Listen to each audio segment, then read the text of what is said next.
Ako po si Miss Winnie at ito ang ating kwento.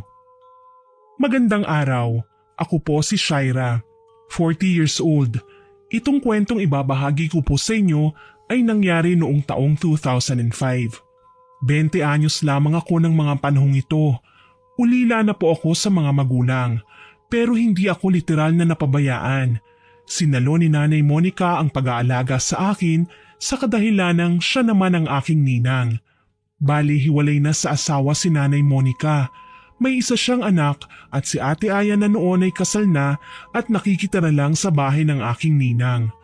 Medyo suplada si Ate Aya, mahilig mag-utos. Tuloy, halos wala ng katahimikan ng aming bahay sa tuwing nagpapang-abot sila Nanay Monica na parehong mainit ang ulo. Nagkakasagutan kasi sila. Ako naman, dala ng hindi ako sanay sa gulo, ginagawa ko ang lahat ng trabaho sa bahay para wag na ding makarinig ng mga milagrong kataga mula sa bibig ni Ate Aya. Alam ko naman na sa simula pa lang, hindi na siya pabor na ampunin ako. Nakagawian ko nang gumising ng maaga. Ako ang nagluluto ng aming agahan, nagsasalang ng tubig para sa pangkape at bumibili ng pandesal sa labas ng bahay. Ang asawa ni Ate Aya na si Kuya Jun ay nakilala ko bilang tahimik na tao. Yun nga lang, medyo nasobrahan din. Wala na kasi siyang pakialam sa mga ingay na naririnig niya sa bahay. Hindi niya pinagsasabihan si Ate Aya na wag naman masyadong dalasan ang pagsagot-sagot kay Nanay Monica. Katulad ngayon, kapapasok ko pa lang galing sa pagbili sa labas ay nag-aaway na naman sina Ate Aya at Nanay Monica. Nay, hindi naman sa tinatanggalan ko kayo ng karapatan sa lupang pagmamayari ninyo. Pero sana naman, hayaan niyo kung isanla ang kalahati nito. Ininegosyo natin, palalaguin. Mag-i-invest tayo para naman may dumating sa atin kahit papano. Naririnig mo ba ang sinasabi mo, Aya? Aba, buti sana kung may sapat na kita kayo ng asawa mo. Pareho naman kayo na walang trabaho. Saan tayo kukuha ng perang ipambabayad sa lupa, aber? Kaya nga tayo magnenegosyo Hindi ka naman kasi nakakaintindi. Hindi ako papayag. Baka sa wala lang mapunta ang lupaing ito. Alaala ko pa mula sa yumao kong mga magulang ang meron tayo. Nanay naman, pagdadamutan mo ba naman ako? Anak mo naman ako Tsaka ako lang din ang magmamana nito kapag wala na kayo Walang yaka talaga. Kahit kailan, makapagsalita ka, parang hindi mo ko ina. Ako man ay natigilan sa sinabi ni Ate Aya. Literal na kinlaro na niyang mamamatay na si Nanay Monica pagdating ng araw. Palagi na lang nilang pinag-aawayan ng tungkol sa lupa ni Ninong. Kung minsan naman, ang kinukulit ni ate ang kanyang mamanahin sa mapagbebentahan gayong wala namang balak si Nanay na ibenta ang lupa. At kapag hindi pa siya nagsasawa, pati lupain ni Nanay na minana niya mismo sa kanyang yumaong mga magulang ay pinagtitripan pa. Kung ako lang, hindi ko magagawang sabihin ang mga bagay na yon.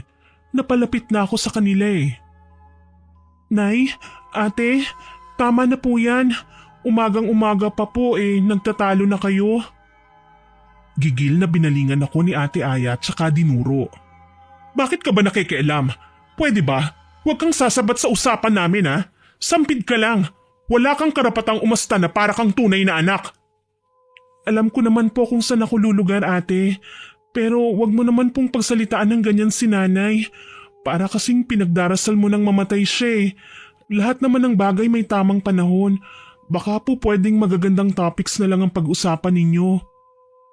Nay, ano? Hahayaan nyo na lang bang makisali ang ampon mo sa lahat ng usapan natin? Wala na siyang pinalulusot Sasampalin ko na talagang babaeng yan Abay, tama si Shaira. Respeto naman, Aya. Hindi mo na ako ginalang. Bakit, patay na ba ako? Para pakialaman mo ang mga bagay na meron ako ngayon? Baka nakakalimutan mo. Anak ka lang. Ako muna ang mauunang magdedesisyon. Galit na binagsak ni Ate Aya ang baso sa mesa at tinalikuran kaming dalawa. Nasapo naman ni Nanay Monica ang kanyang ulo. Palagi na lang siyang ganito. Wala nang bago. Lumapit ako kay Nanay at hinaplos ang kanyang likuran. Mahirap pa naman kapag nai-stress si Nanay. Mabilis siyang magkasakit. Diyos ko naman, oo. Kailan ba magkakaroon ng katahimikan sa bahay na ito? Hindi ko na talaga kayang tagalan niyang pagsalbahe ng ate mo. Bakit po ba mainit palagi ang ulo ni Ate Aya, Nay? Nagsimula lang siya sa pagiging ganyan nang maghiwalay kami ng ninong mo, anak. Palibhasa, alam niya ngayon na maganda ang buhay ni Nestor kasamang babae niya. Alam mo na, mayaman, de kotse, may kondo. Kilala mo naman ang ninong mo. Walang ibang alam sa buhay kundi puro pasarap. Tukoy niya sa dating asawa. Hindi ko lang maintindihan kung bakit kay nanay binubunto ni Ate Aya ang kanyang galit. Kung tutuusin, pwede naman siyang lumapit kay Ninong kahit anumang oras niyang naisin. Kaso lang, mas gusto yata niyang gawing miserable ang buhay ni nanay. Alam naman niya na nagkakandakuba na nga ang magulang namin sa paghahanap buhay na dapat si Ate Aya at ako na ang gumagawa. Kaso lang sa sitwasyon ngayon, parang siya pa ang gustong magpabuhay sa amin. Tapos si Kuya Jun naman, parang hangin lang. Tumatagos sa pader ni hindi namin makausap. Palaging hay, palibhasa, adik. Ayaw ko mang magmalaki pero ako, kaya kong magsilbi kay nanay hanggang sa maabot na nga namin ang aming mga pangarap. Gusto kong makapag-aral, makapag-abroad nang sa gayon magantihan ko si Nanay Monica sa lahat ng kabutihan niyang nagawa sa akin. Nginitian ko si nanay. Hayaan mo na si ate, Nay. Mahihimasmasan din siya. At kapag maaalala niya ang mga sinabi niya sa'yo kanina, siguradong mahihiya siya. Ganun naman palagi hindi po ba? Nasa huli ang pagsisisi. Salamat anak. Napakaswerte ko dahil napakabait mo. Ikaw ang palaging nagpapalamig sa mainit kong ulo. Ay, syempre naman po. Ikaw naman po ang pinakamamahal kong nanay. Kung wala po kayo, baka sakali na ako lumaki. Walang mapuntahan, walang matutulugan. Sabi ko sa kanya. Ganito naman talaga palagi ang ginagawa ko para mapagaan ang kalooban ni nanay. Pinapatawa ko siya at nilalambing hanggang sa manumbalik ang kanyang pagiging maingay at masigla na nakasanayan ko nang makita simula nang tanggapin niya ako sa kanyang pamilya. May tindahan si nanay sa harapan ng bahay. Sari-sari ang tinitinda namin. Bigas, delata, asukal at mantika. Yun kasi ang kadalasang mabili sa aming lugar. Kapag namimili si nanay sa bayan, ako ang nakatoka sa pagbabantay. Mahigpit na niyang pinagbawalan si Ate Aya na pumasok doon dahil noong huling nagbantay siya sa tindahan, naubos ang paninda ay wala naman siyang kinita. Natuklasan ni nanay na binubulsa pala ni ate ang perang pinagbibilhan ng mga paninda. Anak, ikaw na muna ang bahala sa tindahan, ha? Kulang na tayo sa bigas Kailangan kong mag-angkat ulit ng produkto sa suki natin. Hindi kasi sasapat ang puhunan natin Alam mo naman, iba sa mga kababayan natin nangungutang lang sa tindahan at sa linggo pa magbabayad. Sige po, inay. Ako na pong bahala rito. Basta mag-iingat po kayo, nay, ha? O siya, lalarga na ako, ha? Si Ate Aya mo, wag mong pahihiramin ng pera, ha? Ilang beses na siyang nanghiram, hindi naman niya isinasauli. Tatandaan ko po yun, Nay. Umalis na din kaagad si nanay. May kalayuan ang bayan at hindi siya pwedeng maiwan ng pampasaherong sasakyan. Ako naman, inabala ko ang sarili ko sa pagwawalis sa paligid ng tindahan. Kasalukuyan ko na lang na nilalagay sa malaking plastik ang mga nawalis kong basura nang lapitan ako ni Ate Aya. Shaira! Oh, bakit po ate? Pakisabi kay nanay, hihiram ako ng pera ate, wala kasi si nanay sa loob Kaalis lang niya papuntang bayan. O di ikaw nang mag-abot sa akin ng pera. 1,000 ang kailangan ko. Akin na. Ate, pasensya na, pero kabilin-bili na ni nanay na huwag kitang pahihiramin May paggagamitan kasi siya ng ipon niya Sa isang iglap, pinanlisikan ako ng mga mata ni ate. Tinulak niya ako at dinuro na naman. Ikaw, nakakarami ka na Bakit ba tiwalang-tiwala sa'yo si nanay? Ginayuma mo ba siya? Ako ang tunay na anak at hindi ikaw Hindi naman po ako nakikipagkumpetensya sa'yo ate. Sinusunod ko lang ang bilin ni nanay. Bakit ako na naman ang sinisisi mo kung ayaw kanyang pagbigyan? Sinusubok mo talagang pasensya ko Nagulat ako nang sampalin ako ni ate bigla. Hindi ako nakapiyok. Namaga ang aking pisngi kasabay ang pagpatak ng aking luha. Yon ang unang pagkakataon na may taong sumampal sa akin. Si Nanay Monica, ilang beses man akong magkamali ay hindi niya ako pinagbubuhatan ng kamay. Kahit nga ang mga yumao kong magulang. Sinubukan ko pa ulit ng mga tuwiran pero hindi pa pala siya tapos. Hinila ako ni Ate Aya sa may pinto ng tindahan at sinuntok sa muka. Napaungol ako nang makaramdam ng sakit. Napasiksik na lamang ako sa sulok nang samaan niya ako ng tingin. Subukan mo pang humarang ulit ha? Hindi lang yan ang aabutin mo sa akin. Ang kapal ng mukha mo. Palamunin ka lang naman dito sa bahay pero kung makaasta ka, parang ikaw ang tagapagmana. Isusambong kita kay nanay. Kinuha mo ang pera niya. Pinaghirapan niya yung ipunin pero gagastusin mo lang sa walang kabuluhang mga bagay. Sigaw ko sa kanya. Maglupasay man ako ay wala na akong magagawa pa. Nakita kong hindi lang 1,000 ang kinuha ni Ate Aya sa pitaka ni nanay. Sa halip, 100 na lamang ang itinira niya at saka binirahan ng alis. Pumalahaw ako nang makalayo na siya. Sakto naman na napadaan si Manang Nita at nakita kong nakasalampak sa lupa. Kaagad siyang lumapit at dinaluhan ako. Shaira iha, Jasking bata ka, ano bang ginagawa mo riyan? Manang Nita, kinuha na naman ni Ate Aya ang pera ni nanay. Malalagot talaga ako nito Kahit kailan talaga, wala nang pinagbago si Aya. Naging bayolente at naging mas matigas na ang ulo. Adik na yata yung kapatid mong yan Kabilin-bilinan ni nanay na huwag kong pahihiramin si ate ng pera. Pero sinaktan po ako ni ate. Pinadugo pa niya ang bibig ko. Ang masaklap, nakuha niya ang lahat ng pera. Huwag kang malungkot. Nakita ko naman Hihintayin kita. Hindi ako papayag na basta ka nalang saktan ulit ng ate mo. Grabe, kahit ngayong dalaga ka na tinatarantado ka pa rin ni Aya. Umiling-iling pa si Manang Nita habang inaalala ang mukha kong dahan-dahan nang nagkakapasa. Palagi na lang talagang nangyayari ang bagay na ito. Kahit sino na lang sa amin ni nanay ay inaaway ni ate. Para bang hindi siya masaya sa buhay niya. Kinahapunan nga, dumating si nanay at nagtaka nang makita ang mukha ko. Oh, anak, anong nangyayari dyan sa mukha mo? Taka niyang tanong. Ayaw ko na sanang magsumbong dahil sigurado ako na silang dalawa ulit ni ate ang magtatalo. Kaso lang, konektado ito sa pagkakakuha ng pera ni nanay.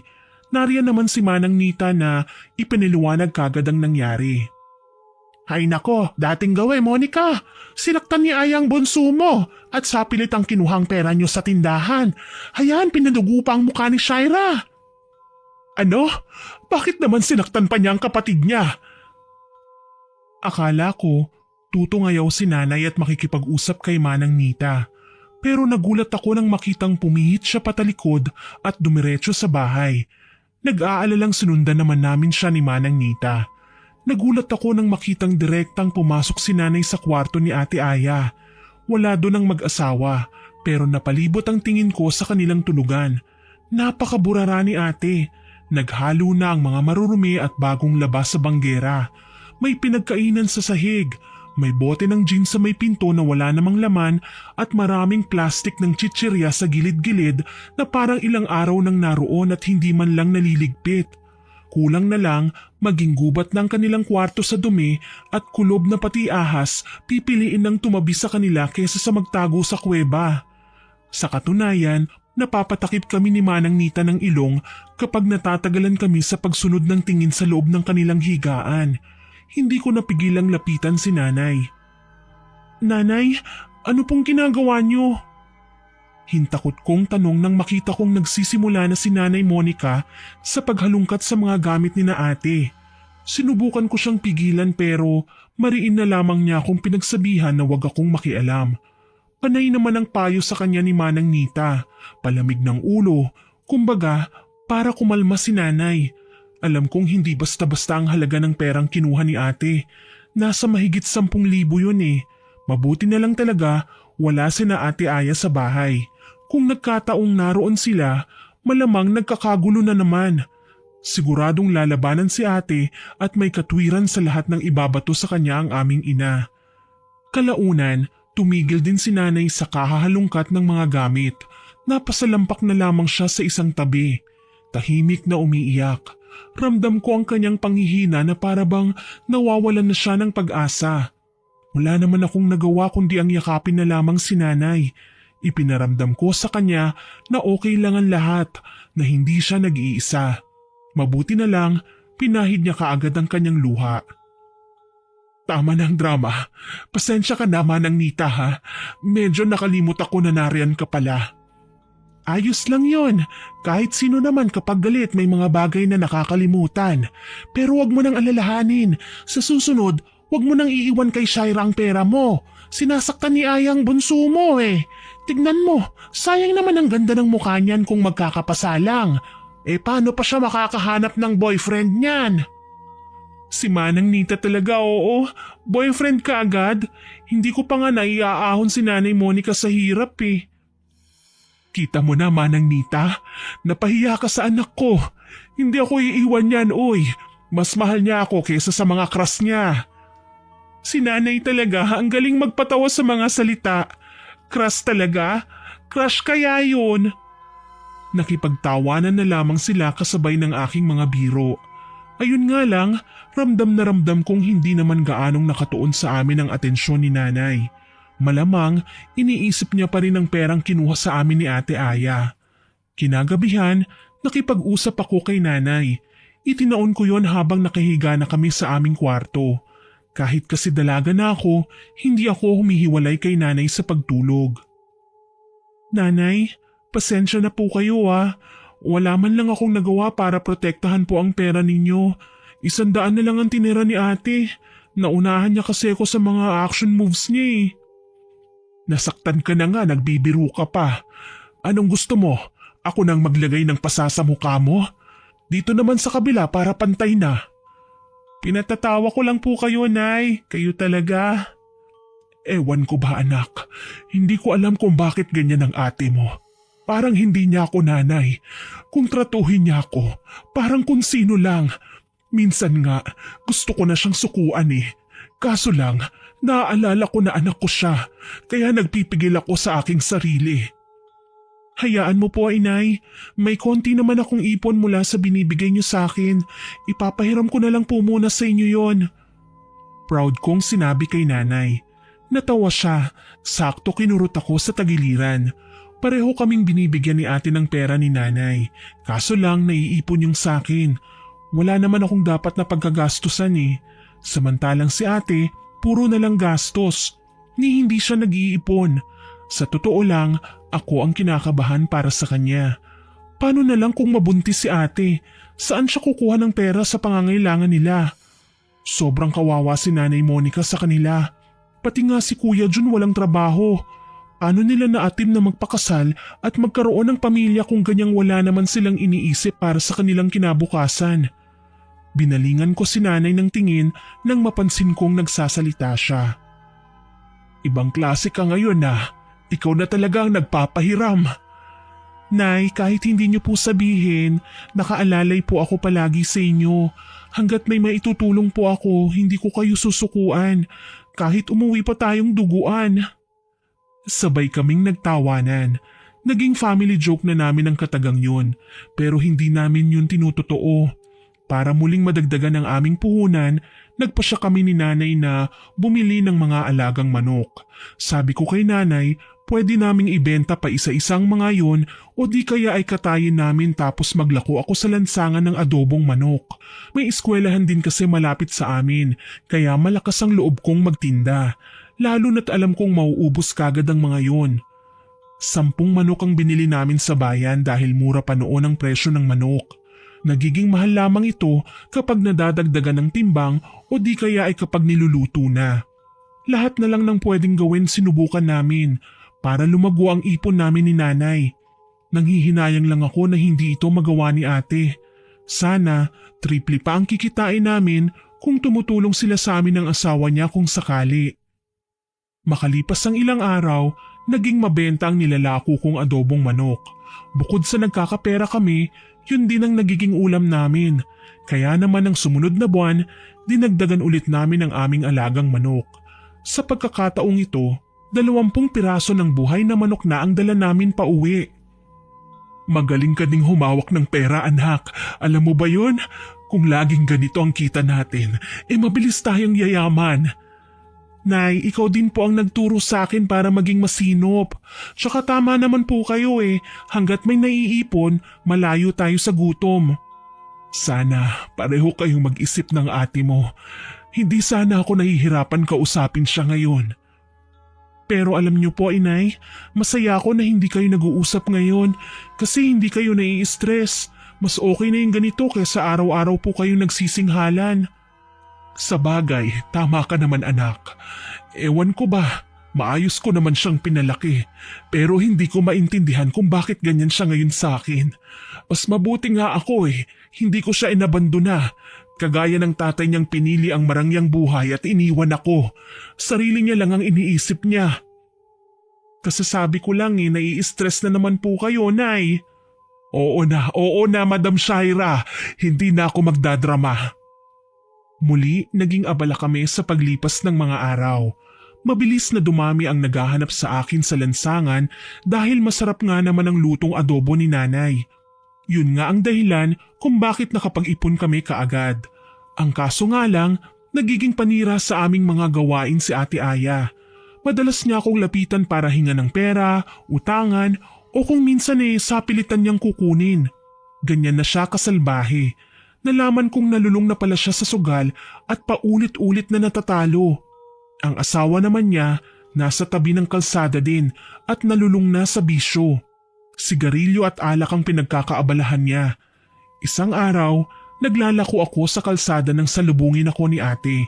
Napahinto kami sa tapat ng isang tindahan. Shaira, malaki na bang kinita mo? Kung nagugutom ka ate, pwede kitang bigyan ng isang supot ng adobo tsaka puso. Pero kung pera ang hihingin mo, pasensya na wala akong dala Aba, ibang sagutan natin ngayon Ano, may pinagmamayabang ka na ba? Nainis ako at nilapag ang paninda ko sa mesang bakante tsaka hinarap si ate. Hindi ko na kasi nagugustuhan ang mga binabato niyang salita sa akin. Parang sobrang pang-aapi na. Hindi na niya pwedeng ipamukha sa akin ngayon na ampun lang ako. Kasi ang totoo, mas mukha pa siyang ampun dahil sa taglay niyang ugali. Wala akong pinagmamayabang ate, pero may pagmamalaki ko po na nakakatulong ako kay nanay. Ikaw ba? Anong nabibigay mo sa kanya? Kalungkutan? Konsumisyon? Abat walang hiya ka. Matapos ka naming ampunin, bihisan at gawing tao, yan ang igaganti mo sa akin? Hindi naman ikaw ang nag-ampun sa akin ate, si nanay. Wala ka namang ibang ambag sa buhay niya kundi puro na lang pasarap. Nag-asawa ka pa, pero pareho naman kayong mga walang kwenta. Sigaw ko na ikinainit ng ulo ni ate. Bigla niya akong sinabunutan kaya nagkagulo kami sa aming kinaroroonan. Siyempre, nagalit din ako sa ginawa ni ate, kaya pumatol ako sa kanya. Hindi ko hinayaan na siya lang ang makapanakit sa akin. Nagpagulong-gulong kami sa lubak-lubak na kalye at makailang beses niya akong nginudngod pero nakakaganti naman ako. Ang asawa niya, sa halip na umawat ay tatawa-tawa lang. Parang engot na nakikipagpustahan pa sa mga kainuman niya. Siyempre, pabor sa kanyang asawa. Hindi naman ako nagpatalo. Alam kong marami pa akong kakaining bigas kung ang pag-uusapan namin ay ang pakikipagbuno sa isa't isa. Mas malakas si ate, mas ayaw ding magpatalo. Mabuti na lang, sa gitna ng nagkukumpulang mga tsismoso at tsismosa, may humawi at nagsisisigaw na inawat kaming dalawa. Aya! Shaira! Ano ba? Tama na yan! Hindi na kayo nahiya. Pati dito sa lansangan, pinapakita nyo ang kagaspangan ng inyong mga ugali. Si ate po kasi ang nagsimula, Manang. Aba, Manang Nita, wala kang pakialam kung patayin ko man dito sa kalsada ang ampon ng nanay ko, ha? Alam mo, sumusobra ka na, Aya Nagtitiis sa hirap ang nanay mo at kapatid para lang may makonsumo kayo. Pero hindi ka naman tumutulong sa kanila. Anong klaseng anak ka? Kababae mo pa namang tao, pero barumbada ka. Nang duduruin na sana ni Ate Aya si Manang Nita, aktong susugod ako sa kanya. Kaso lang, dumating naman si Nanay Monica. Nang gagalaitin niya kaming pinaghiwalay tsaka sinampal na dalawa. Wala siyang pinili sa amin. Pareho niya kaming pinagalitan. Ano ba? Hindi niyo na ba talaga ako binigyan ng kahihiyan? Dito pa talaga sa kalsada? Nay, sorry po. At nariyan na naman ang isang pakialamera. Nanay mo ang pakialamerang nasa harapan mo ngayon, Aya. Walang yaka. Puro ka na nga lang pasarap. Pati pinaghihirapan ng kapatid mo, aagawin mo pa. Sobra na yang katamaran mo. Katamaran? Nanay kita ha. Obligasyon mong buhayin kami. Oo, obligasyon ko nung hindi ka pa nag-aasawa. Pero ngayong may lalaki ka na sa buhay mo, siya na ang may responsibilidad sa'yo. Mga hayop kayo, wala ka nang binigay sa akin kundi konsumisyon. Mabuti pa si Shaira, nakakatulong. Lintik palang babaeng yan eh. Siya na lang palagi ang mabango, siya na lang ang tama, ang huwarang anak, punyeta. Dahil sa kanya ko naranasan kung paano magkaroon ng isang tunay na anak. Ikaw ba, naiparamdam mo sa akin ang bagay na yon? Hindi ba? Masahol ka pa sa tatay mo. Sino bang may kasalanan kung bakit umalis si tatay? Hindi ba't ikaw naman? Kasi mapagmataas ka. Hindi mo kayang makisama sa biyenan mo dahil masama ang ugali mo. Hayan, iniwan ka na lang. Nagulat kaming lahat nang bigla na lang humakbang si nanay at malakas na sinampal si Ate Aya. Lumagapak ang kanyang pisngi na panigurado kong tumulig sa kanyang buong pagkatao. Wala kang karapatang husgahan ako. Wala kang alam sa pinagdaanan ko. Kung may mga napansin ka man, hindi lahat yun ay totoo. Wala kang utang na loob. Matapos kitang alagaan, mahalin at ipagkanulo sa ama mo, yan pang igaganti mo sa akin? Dahil hirap na ako sa buhay. Sana man lang binigay mo na lang ako sa tatay ko kesa sa hinayaan mo ko magdusa sa piling mo. Otomatikong nagsitalikuran ng mga tao sa hindi malamang dahilan. Para bang hindi na nila kayang pakinggan ang mga susunod na sasabihin ni nanay. Ako naman, tahimik lang na lumuluha. Kahit mahapdi ang anit ko sa lakas ng pagkakahila ni Ate Aya sa buhok ko, hindi pa din may pagkakailang mas masakit ang nararamdaman ni nanay ngayon. Kahit maraming tao, mukhang itong pagkakataon na lang sila magkakausap ng matino. Kasi kung magkakasakitan man, alam namin na may aawat.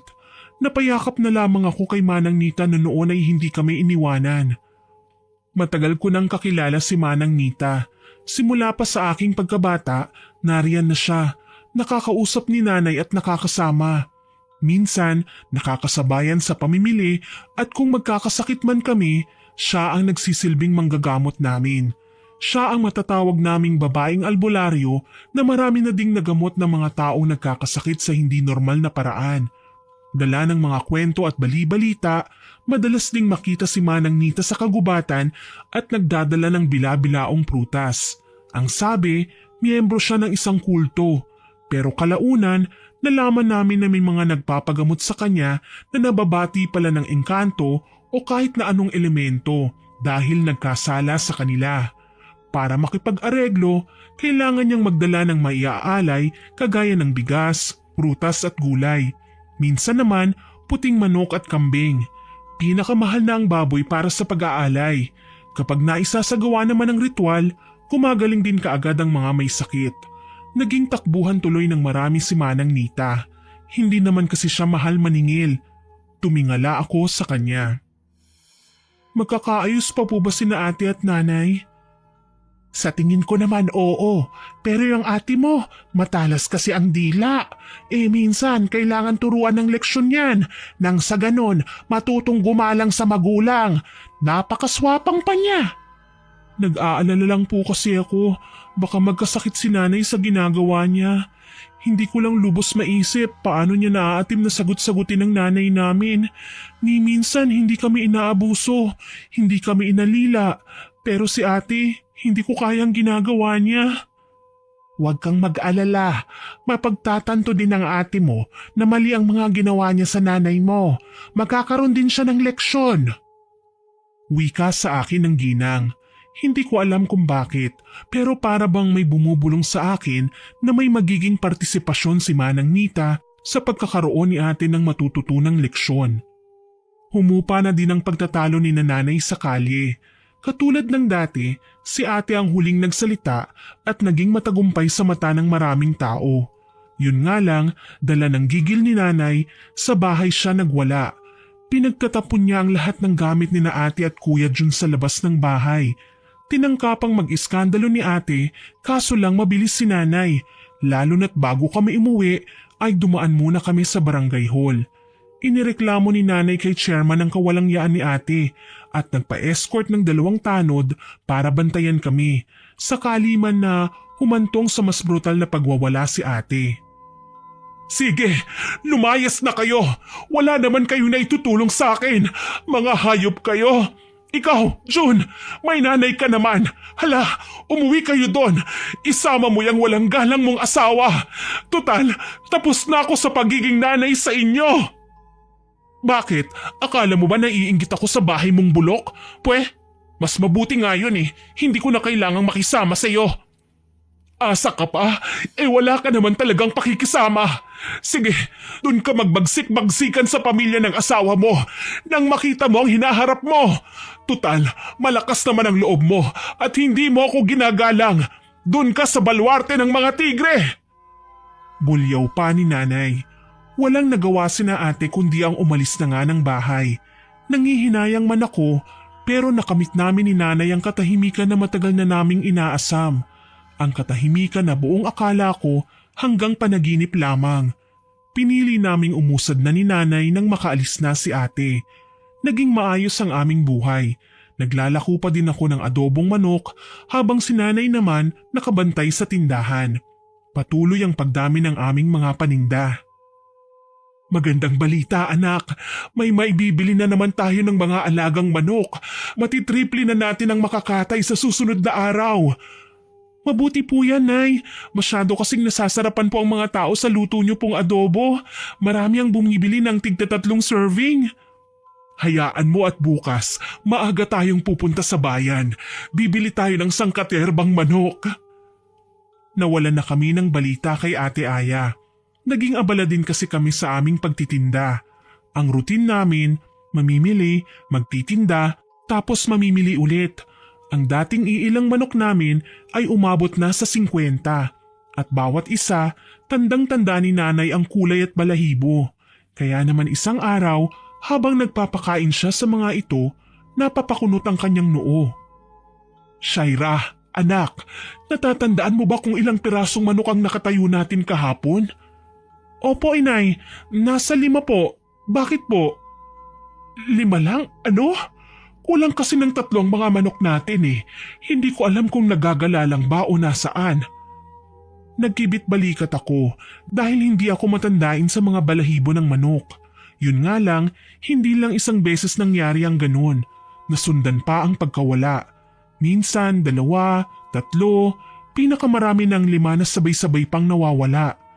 Labis na kaming nagtataka ni nanay hanggang sa muli kaming bumili ng 30 piraso. Sa pagkakataong ito, bago niya pinakawala ng mga manok ay nagsuot siya ng guwantes. Nagtaka ako noon. Nay, ano pong gagawin niyo? Paraan ito para malaman natin kung sino ang nagnanakaw ng mga manok natin anak. Huwag mo munang hahawakan ng mga yan ha. Sige po. Nakita kong bawat isa sa mga manok ay tinatanggalan ni nanay ng balahibo. Inipon niya ang mga ito tsaka maingat na binalot. Maya-maya pa, pinakawalan na niya ang mga manok. Nakita ko din na sinabit niya sa isang tabiang plastik na pinaglagyan niya ng balahibo. Para bang iniiwasan nga itong mahawakan ng iba.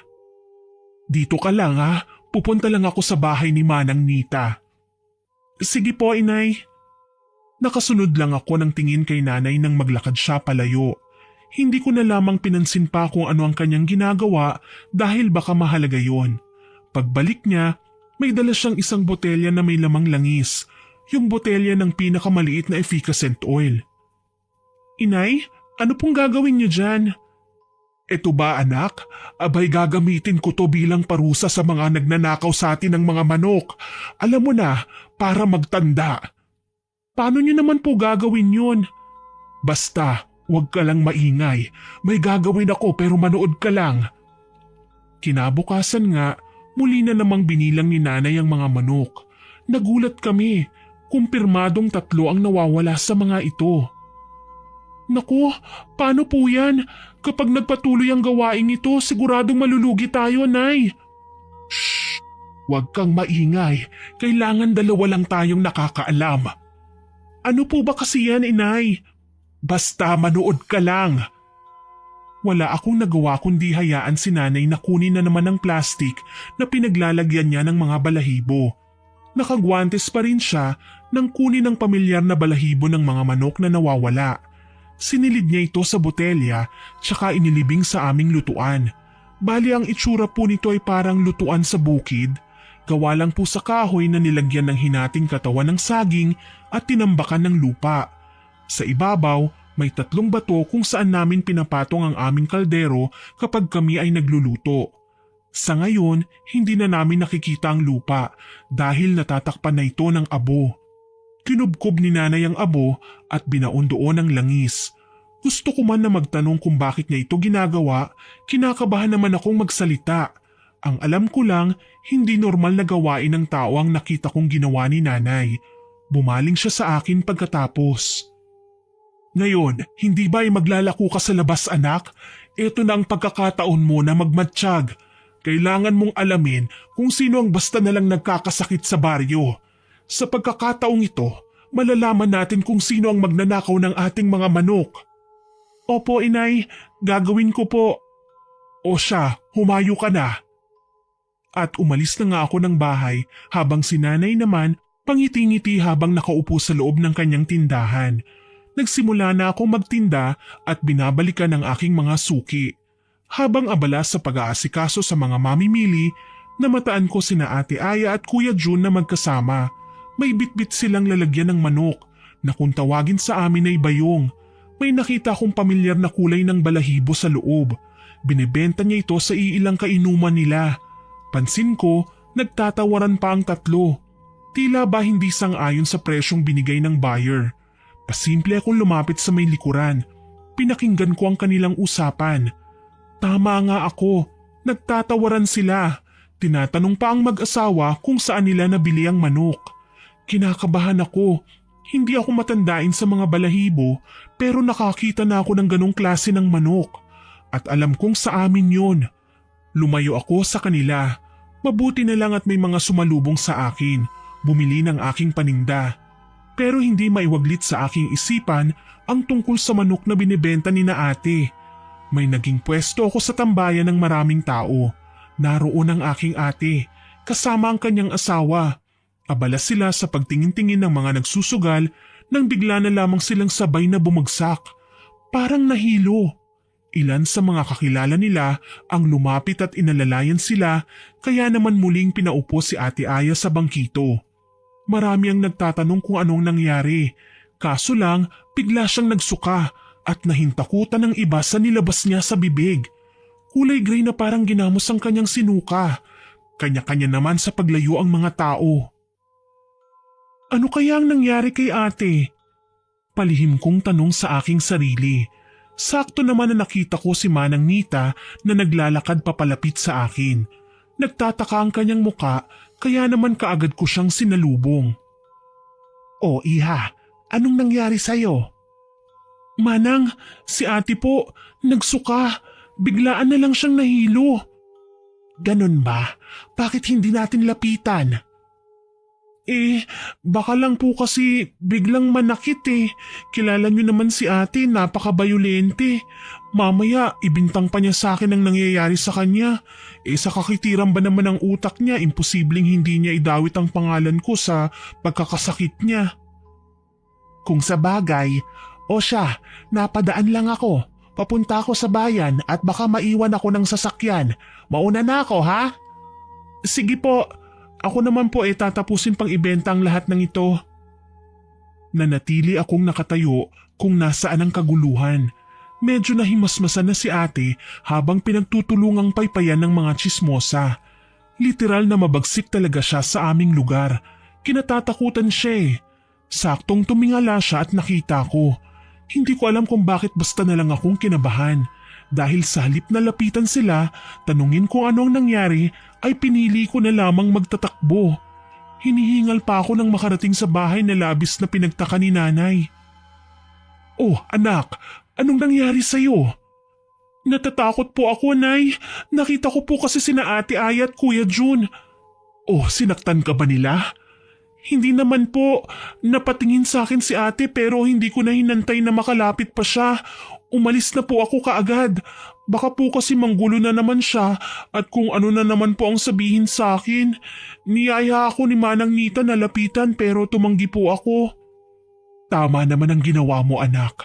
Kapag nakita mo sila, iwasan mo na lang para wala ng gulo. Alam naman natin na mahilig sa iskandalo ang ate mo. Napangiti na lamang ako at pumasok sa bahay. Sakto lang sa amin ang natirang ulam kaya hindi na namin kailangan pang magluto para sa pananghalian. Kinahaponan, tumating si Manang Nita. Tila balisa. Malamang sasabihin niya kay nanay ang nakita namin kanina. Hindi siya mapakali habang si nanay naman abala sa pag-aayos ng kanyang mga bagong biling paninda. Ako naman ay nagsasampay ng mga nilabhang damit sa likuran pero naririnig ko ang usapan nila. Maliit lang naman ang bahay namin kaya kahit na sino pa ang kausap namin magkakarinigan lang sa loob o sa labas ng bahay. Oy, Manang Nita, kanina ka pa riyan ah. Ano bang problema? Monica, yung binigay ko sa'yo na langis, ginagamit mo na ba? Abay oo, ginamit ko na. Alam nyo naman na sunod-sunod ang pagkawala ng mga manok namin. Kailangan ko ng resulta. Napakawalang yan naman kasi ng mga magnanakaw na yan eh. Talagang tinitira pa ang kaunting negosyo ko. Bakit ho ba? Kasi may basta na lang bumagsak sa baryo kanina habang maraming tao. Sabay nga naming nakita ni Shaira eh. Kung ganun, silang magnanakaw ng mga manok ko. Napakaswapang talaga ng mga kababayan natin. Ang gusto ay palaging nakapanlalamang sa kanilang kapwa. Paano yan, Monica? Hahayaan na lang ba natin sila? Hindi ba't sinabi nyo na kamamatay ang ganung gawain? Oo, sumpa na yung ginagawa natin. Oras na matuyo ang langis na nasa loob ng botelya, mawawalan din ng buhay ang anak mo. Ano? Bakit hindi nyo ko sinabi? Akala ko alam mo na. Paano ko malalaman? Wala naman hong sinasabi sa akin si Shaira. Baka naman natakot lang ang bata.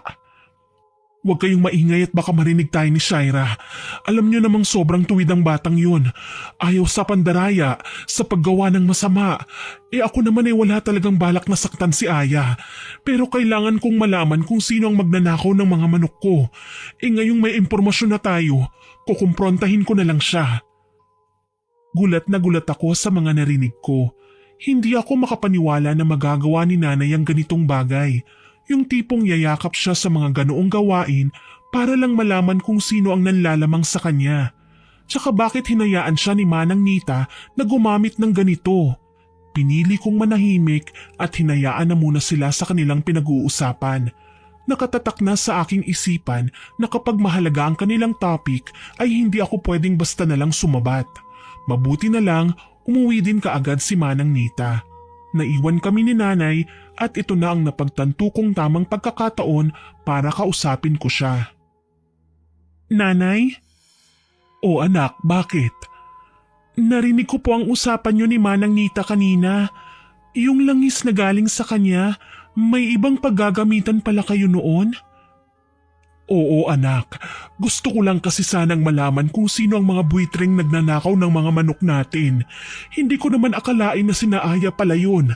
Nagulat na lang ako nang ibinalita sa akin ni Manang Nita na umiepekto na ang ginagawa namin. Bumagsak daw sina Aya at Jun sa gitna ng nagkukumpulan. Tama po kayo nanay, nakita ko din po kasi pero pasensya na po. Hindi ko nasabi sa inyo. Natakot ako kanina. Hindi ko alam na may nangyayari palang ganun. Nakonektado po yun sa langis na binigay ni Manang Nita sa inyo. Nakiusap ako kay nanay na wag na niyang pagdusahin pa si Ate Aya. Alam na talaga namin ang ugali niya dati pa. Ang sa akin lang, sana kausapin namin sila dahil natatakot po talaga ako sa maaaring mangyari. Hindi naman ako inosente pagdating sa usaping barang o tungkol sa kapangyarihang itim. Alam ko kung gaano nakakadiri ang mga nasabing gawain, lalo na kung bibigyan ng karamdaman ng isang mambabarang ang kanyang kaaway. Salamat na lang, pinaalam niya sa akin na okay na daw ang lahat at napagpasyahan na niyang tanggalin ng langis sa lutuan. Pinanghawakan ko ang sinabi niya. Makalipas ang ilang araw, nakatanggap kami ng balita na malubha na raw si Ate Aya. Wala kaming choice kundi ang puntahan siya sa bahay ng biyenan niya. Nalaman namin na wala pala si Kuya Jun dahil sumama na ang lalaki sa iba. Inaapi-api naman siya ng kanyang biyenan dahil kinapalan na raw ni Ate Aya ang manirahan sa bahay nila Kuya Jun kahit wala na sila ng lalaki. Aniya, pwede niyang kasuhan ng lalaki dahil kasal sila at may pananagutan sa kanya. Kinausap ni nanay si Ate Aya.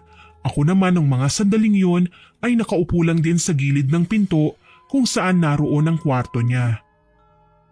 Anak, yaman din lamang at iniwan ka na ni June. Bumalik ka na lang sa bahay. Huwag mo nang ipagsiksikan ng sarili mo rito. Hindi mo naman sila kadugo eh. Nagpapatawa ka ba? Dinawalan din ako ng koneksyon kay June kapag umalis ako sa bahay na to. Wala namang magagawa ang mga magulang niya dahil legal akong asawa. Ate, hindi po worth it kung mananatili ka rito. Ipinagpalit ka na rin naman niya sa iba eh. Tsaka ipakita mo sa kanya na kaya mo ring mabuhay nang wala siya. Mga punyeta pala kayo eh. Bakit ba hindi nyo na lang i-apply ang mga salitang yan sa sarili nyo? Bakit nagpupumilit pa kayo? Ayoko na nga sa inyo eh. Sana naman makaintindi kayo. Pinalayas nyo na ako, hindi ba? Ate. Ano, Nay? Hanggang dito ba naman ipamumukha nyo sa akin na mas paborito nyo si Shaira? Pagod ako ah. Masama ang pakiramdam ko. Sana wag nyo na akong guluhin pa. Hindi ako sasama sa inyo. Pero anak, umalis na kayo. Sinabi nang hindi ko kayo kailangan. Siguro kung ibebenta nyo ang parte ni tatay sa lupain na pinagtitirikan ng bahay nyo, baka yon tanggapin ko pa. Tinalikuran kami ni Ate Aya pagkatapos ng pagsinghal niyang yon. Hindi ko alam kung bakit mainit na mainit ang kanyang dugo kay nanay. Parang hindi niya tunay na kadugo kung ituring. Wala kaming nagawa kundi ang umuwi sa aming bahay. Hindi kami nagtagumpay na makasama si ate dahil nagmamatigas naman siya. Nalaman na lang namin na nagpapagamot sa albularyo si ate. Hindi namin alam kung ano ang naging resulta. Lalo na at nabalitaan namin na sinugod niya si Manang Nita sa bahay ng ginang. Dahil malapit lang naman yun, hindi na kami nag-aksaya ni nanay ng oras. Agaran namin siyang pinuntahan para maawat si Ate Aya. Naabutan pa namin siyang sumisigaw at nagwawala. Hayop ka, Manang Nita! Nagawa mo pa talaga sa akin yun? Isa kang kampo ng kadiliman! Sabi ko na nga ba hindi kayo mapagkakatiwalaan. Gusto mo bang ireklamo kita sa barangay, ha, Aya? Aba, ang laking gulo ng ginagawa mo, ha? Nagdala ka pa ng itak? Ano, papatayin mo ako? Talagang papatayin kitang gurang ka! Akmang ihahataw na ni ate ang hawak niyang itak sa katawan ni Manang Nita nang umawat naman ng ibang taong nakasaksi sa kaguluhan. Pati kami nagsigawan sa pag-aakalang nasugatan na si Manang Nita. Mabuti na lang dumating sina chairman kasama ang iilang tanod at pinigilan si Ate Aya. Tuloy dinala sila sa barangay hall. Nalaman namin na kaya niya pala inatake si Manang Nita dahil ginayuma raw nito si Kuya Jun para sumama sa ibang babae. Iginiit naman ni Manang Nita na wala siyang kinalaman sa mga nangyari. Sa halip, isang babae ang lumapit sa kanya para bumili ng gayuma. Normal na usapin na ito sa amin kaya maging ang aming chairman ay hindi na nagulat pa. Pinilit siyang ipagbati pero hindi yun nangyari. Ang naging solusyon na lamang ay pinapirma silang dalawa at pinangako na hindi na maglalapit pa. Kinausap naman ni Nanay Monica si Manang Nita. Ano ba kasing nangyari, Manang Nita? Hindi ko na nga alam paano pa magpapaliwanag ng maayos pero napakabayolente ng anak mo, Monica. Sino ba yung babae? Malapit raw nakakilala ng biyenan ni Aya. Hindi ko naman alam na si Jun pala ang gagayumahin niya. Huli na nang nalaman ko. Di wala kang ang kasalanan. Ang bruha kong kumari ang dapat sisihin rito. Naku ay nay, wag na po. Katatapos lang ng gulo Baka si Ate Aya naman ang makaharap ninyo. Alam nyo naman pong mahilig sa gulo yun. Huminga ng malalim si nanay at hindi na nga nagpatuloy sa balak niya sanang gawin. Akala namin matututunan na ni Ate Aya ang leksyon at hindi na gagawa pa ng iskandalo. Pero ng mga sumunod na araw, nagulat kami nang basta na lang siyang dumating sa bahay na may kasamang matabang babae. Panay ang alok niya sa lupain na kahit awatin namin siya ay hindi nagpapigil. Tuloy pagkaalis ng babae ay nanggagalaiting hinarap ni nanay si ate. Ano na naman ba ito, Aya? Talagang hindi mo na ako nirerespeto. Kailangan magdala pa rito ng problema? Ilang beses ko na bang sasabihin sa'yo na hindi mo isasanla ang lupa namin ng tatay mo? Hindi ko naman isasanla eh. Ibinebenta ko nga, hindi ba? Tsaka may share ka naman, kalahati. Ano, hindi na masama, inay. Baka nakakalimutan nyo, lupa lang na binili nyo ni tatay ang binebenta ko. Hindi kasama ang minana nyo sa mga magulang nyo na mga ninuno ko rin naman. Isang malakas na sampal ang nagpagulat sa aming tatlo. Nang mapatingin ako kay Ate Aya, nakita kong sapunan niya ang kanyang pisngi. Sinampal siya ni nanay. Hindi ka na nahiya sa pinaggagawa mo. Akala mo ba, hindi ko alam ang ginawa mong pagnanakaw sa mga manok ko? Babaeng walang utang na loob. Sumosobra ka na. Sana hindi na lang kita naging anak. Umalingaw-ngaw sa buong paligid ang sigaw na yon ni Nanay Monica. Nararamdaman ko na ang galit niya, ang sakit na nadarama niya, ang lungkot. Buong akala ko magkakaayos sila ni ate. Pero mas lumala pa pala ang ugali ni ate. Sa halip na humingi ng tawad, dumura pa si Ate Aya sa kanyang paanan na ako naman ang hindi nakapagtimpi. Talagang inatake ko siya at malakas na sinabunutan. Sobra nang ginagawa mo kay nanay. Wala kang galang. Naturingan ka pa namang anak. Kaya kumakapal yung atay mo kasi alam mong papabor siya sa'yo. Hindi pabor sa akin si nanay. Talagang alam ko lang kung hanggang saan ang limitasyon ko, ate. Pero ikaw, wala kang pinipili. Sa lahat ng pagkakataon, pinaninindigan mo ang pagiging masama mong anak. Nagawa ko pa siyang itulak na ikinahiga niya sa lupa. Sigaw naman ang sigaw si Nanay Monica. Pilit niya kaming pinatitigil sa pagsasabunutan. Galit na galit ako sa kanya. Dati, sinasaktan-saktan niya lang ako. Pinapahiya sa mga tao. Pero ngayon, lalaban na ako. Hindi na ako magpapaapi pa. Sinabi ng tumigil na kayo! Ang lakas ng sigaw na yon ni Nanay Monica ay halos tumulig sa aming mga tenga. Nagkagulatan kami at kaagad na naghiwalay. Nagulat ako nang makitang sapuna ng matanda ang kanyang dibdib kaya naman naalarma ako. Ang nakakalungkot nga lang, hindi ako tinulungan ni ate. Umatras siya, nanlaki ang mga mata, tsaka tumalikod para tumakbo. Hindi ko malaman kung ano ang gagawin ko. Literal na napahagulgol ako, lalo na at nangisay si nanay kaya kaagad akong humingi ng tulong sa aming mga kapitbahay. Isinugod namin sa ospital si nanay sa pangunguna ni Manang Nita. Ipinaliwanag ko sa kanya ang dahilan kung bakit inatake si nanay sa puso. Sumusobra na talaga ang babaeng yan, ano? Bakit ba ganun na lang ang trato niya sa nanay mo? Gusto niya po kasing ibenta ang lupa ni na inay at ninong. Ayaw pumayag ni nanay. Kapag nangyari po yun, saan po kami titira? Alam mo, atin na lang to ha? Huwag mo nang ipapaalam pa sa nanay mo. Pero matagal na talaga akong gustong turuan ng leksyon ng babaeng yan eh. Pero paano po? Ako ang bahala. Gagawin ko ang lahat. Magsisisi ang ate mo sa ginawa niya sa iyong ina. Hindi ko alam kung ano ba talaga ang literal na ibig sabihin ni Manang Nita nang sabihin niyang siya na ang bahala. Ang alam ko lang, gusto niyang marinig na humingi raw ng tawad si ate kay nanay. Paano magiging posible yun? Gayong sa pagkakakilala ko kay ate, mataas ang pride niya at hindi basta-basta nagpapakumbaba.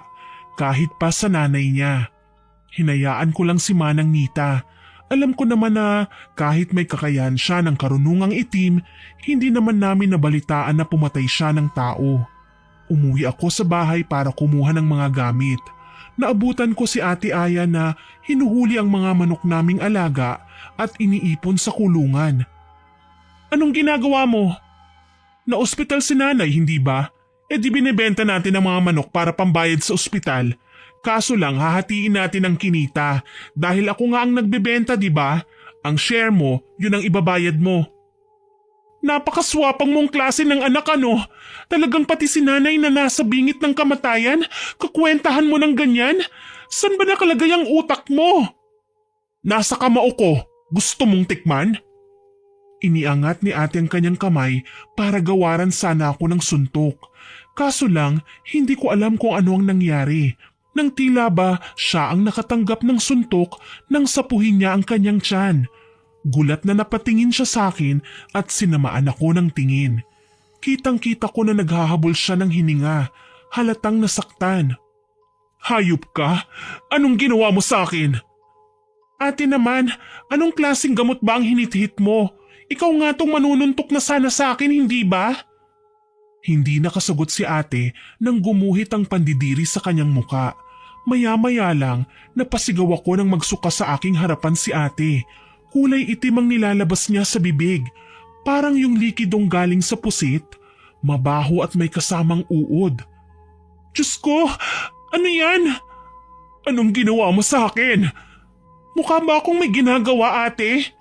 Huwag kang magsisinungaling! Wika niya sa akin. Sumpaman, wala talaga akong ginawa. Pero bakit ganito ang nangyayari kay ate? Sinubukan ko siyang tulungan pero tumanggi siya at binalya ang kamay ko. Wala akong nagawa kundi hayaan siyang lumayo. Naiwan akong nagtataka lalo na at nakita kong tila ba maliliksing sumunod kay ate ang mga uod na kanina lang ay sinuka niya. Malinaw na malinaw, may kinalaman rito si Manang Nita. Hindi ako nag-ingay at kumilos na lamang ako na parang walang nangyari. Sinusundot talaga ako ng konsensya ko. Kaso lang, kailangan magdusa ni ate. Alam kong tingin ni nanay sa akin, mabuti at may takot sa Diyos. Kaso minsan, kailangan na talagang maging masama. Kung palagi na lang kasi akong mabuti, inaabuso ako. Sinasaktan pa nga akong nagkakaroon ng pagkakataon. Wala din akong binanggit kay nanay nang makabalik ako sa ospital. Nagkamalay na siya at ang sabi ng doktor, mild stroke lang daw ang nangyari sa kanya. Pero kailangan na naming mag-ingat. Baka sa susunod, lumala na ang kalagayan niya. Pinag-iiwas na nga si nanay sa fatty foods. Mahilig pa naman siya sa chicharon.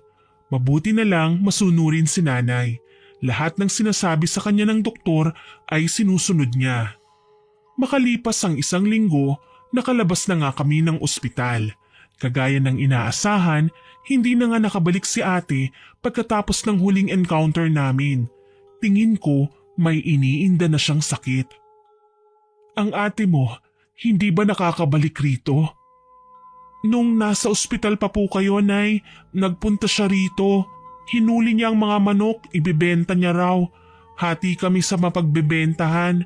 Tapos yung share ko raw po ang ibabayad ko sa ospital. Kailangan naman daw po na sa kanya yung share niya kasi bayad daw po natin sa napagbentahan dahil siya daw ang maghahanap ng buyer. Nabenta ba naman? Hindi po, hindi na siya bumalik nung huli kaming nag-uusap. Sana, wag na siyang magpakita, no? Suhapang eh. Ang gusto niya, lahat na lang mapunta sa kanya. Ayaw niyang mamimigay o nakikihati. Huwag niyo po sanang iisipin na sinasabi ko po ito para ma-stress pa po kayo. Pero sumusobra na po kasi siya eh. Kaya okay lang na wag na siyang bumalik pa rito. Magkakasala kasi ako sa Panginoon kapag nakapagbitiw pa ako ng kung ano-anong salita laban sa kanya, anak. Kaya ipagdasal na lang natin na sana magbago siya. Napatango na lang ako sa naging pahayag ni nanay. Wala akong balak na sabihin kung ano nangyari nung mga panahong nagtalo kami. Ang tungkol sa kanyang pagsusuka at paglalabas ng bulate sa kanyang bibig. Palihim ko na lang na kinakamusta sa iilang kakilala namin si ate. Nalaman ko sa mga kainuman niya noon na wala na pala sa bahay ng mga biyenan niya ang aking kapatid. Bali, isa sa mga kakilala niya ang nag-alok ng buwanang renta sa bahay kung saan siya nananatili ngayon. Bigla akong naawa. Noon din, nagpasama ako sa kaibigan ni ate na puntahan siya sa bago niyang tinitirhan. Okay naman ang bahay, kaso nga lang mapaghahalatang salat sa pagkain o ibang mahahalagang kagamitan. Kwento ng babaeng sinamahan ko, bumibili lang daw ng ihaw-ihaw si ate sa labas at yun ang pinanghahapunan niya. Nasa kwarto niya si ate at natutulog. Hindi ko lubos na maintindihan ang aking nararamdaman nang makita ang kanyang kalagayan. Humpak na ang pisngi ni ate, maputla at payat. Halos umaalo na din ang kanyang dibdib kapag humihinga. Ate? Anong ginagawa mo rito? Ate, kumusta ka? Ano bang pakialam mo? Bakit? Natutuwa ka kasi nakikita mong miserable ako? Hindi ate, wala naman akong masamang intensyon sa pagdalaw ko sa iyo eh. Inaalam ko lang kung ano ang kalagayan mo, saka para makatulong na rin ako kung anong mga kailangan mo. Huwag mo na akong patawarin, ipokrita ka. Umalis ka na! Umalis ka na! Singhal niya sa akin tsaka umaktong babangon kaso lang nalilis ang kumot niya kaya nakita ko ang kanyang mga braso. Nanlaki ang aking mga mata nang makita ang pagkakaagnas noon. Tila nabubulok na siya kahit nabubuhay pa. Diyos ko ate, anong nangyari sa'yo? Pwede ba umalis ka na? Alis! Wala akong nagawa kundi ang umalis na lang sa kanyang kwarto. Hindi ko na din kasi napigilan ang pagsama ng aking sikmura nang malanghapang malansang amoy sa loob ng kwarto. Parang hinihintay lang na matanggal ang kumot para umalingasaw ang mabahong amoy. Mangiyak-ngiyak akong lumabas ng bahay. Tinanong ko ang kaibigan ni ate kung ano ba ang nangyari sa kanya. Bakit biglang nagkasakit si ate? Kwento ng babae, basta na lang daw umuwi si ate sa bahay na nanghihina at nilalamig. Kinaumagahan, nagkaroon na raw ng mga pantal hanggang sa naging sugat na nga at lumala. Tumangutango ako sa kanyang sinabi. Kaagad na sumagi sa aking isipan si Manang Nita. Sigurado ako, siyang may kagagawa ng pagkakasakit ni ate. Kaya bago ko umuwi sa bahay, dinaanan ko muna si Manang. Oh Shaira, iha, mabuti at napasyal ka. Manang, hindi na po ako magpapatumpik-tumpik pa. Ano po bang ginawa niyo kay ate? Binigyan ko ng leksyon. Bakit?